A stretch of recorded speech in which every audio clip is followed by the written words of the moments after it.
ఇంద్రగంటి మోహనకృష్ణ గారు దర్శకుడిగా కంటే ఆయన నుంచి వచ్చే కొత్త కొత్త రకమైన కథలంటేనే నాకు చాలా బాగా ఇష్టం.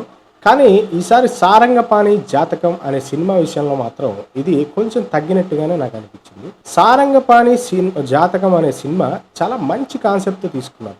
ఇన్‌ఫాక్ట్ ఇంతకుముందు మనము రాజేంద్ర ప్రసాద్ గారి సూపర్ హిట్ సినిమా 'ఆ ఒక్కటి అడక్కు' అనేది కూడా సేమ్ ఇలాంటి పాయింటే అనమాట. ఈ పాయింట్‌తో ఆ టైంలో ఈవీవి సత్యనారాయణ గారు మంచి కామెడీ అనేది బాగా జనరేట్ చేశారు. అప్పుడు చాలా సూపర్ హిట్ అయిన సినిమా అనమాట అది.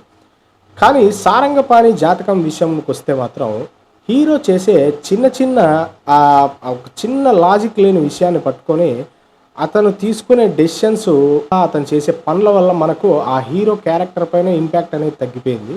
ముఖ్యంగా ఇలాంటి క్యారెక్టర్స్ ఇప్పుడు ఉన్న సమాజంలో అంటే ఇంతకుముందు 'ఆ ఒక్కటి అడక్కు' అనే సినిమా వచ్చినప్పుడు 1990s, 80sలో చాలామంది యువకులే కాదు అందరూ సమాజంలో ఎక్కువగా జాతకాలు ఇలాంటివి చాలామంది నమ్మేవాళ్ళు.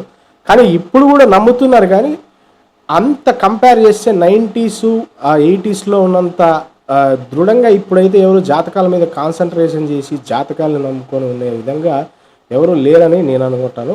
ఇది కొంచెం ఓల్డ్ రొటీన్ పాయింట్ మాదిరి నాకు అనిపించింది. కొంచెం న్యూ ఏజ్ స్టోరీలా ఉంటే చాలా బాగుండేది అని నాకు అనిపించింది.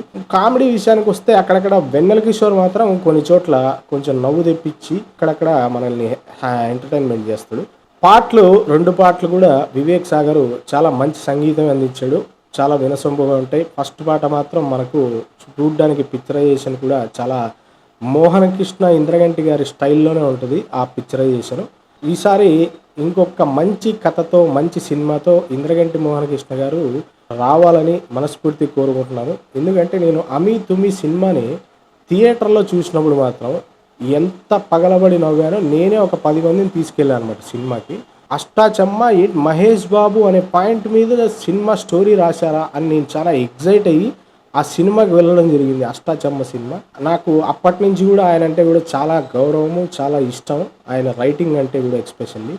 సో మోహనకృష్ణ ఇంద్రగంటి గారు ప్లీజ్ మీరు మళ్ళీ కంబ్యాక్ ఇవ్వండి. మంచి న్యూ ఏజ్ స్టోరీలు ట్రై చేయండి. Thank you very much.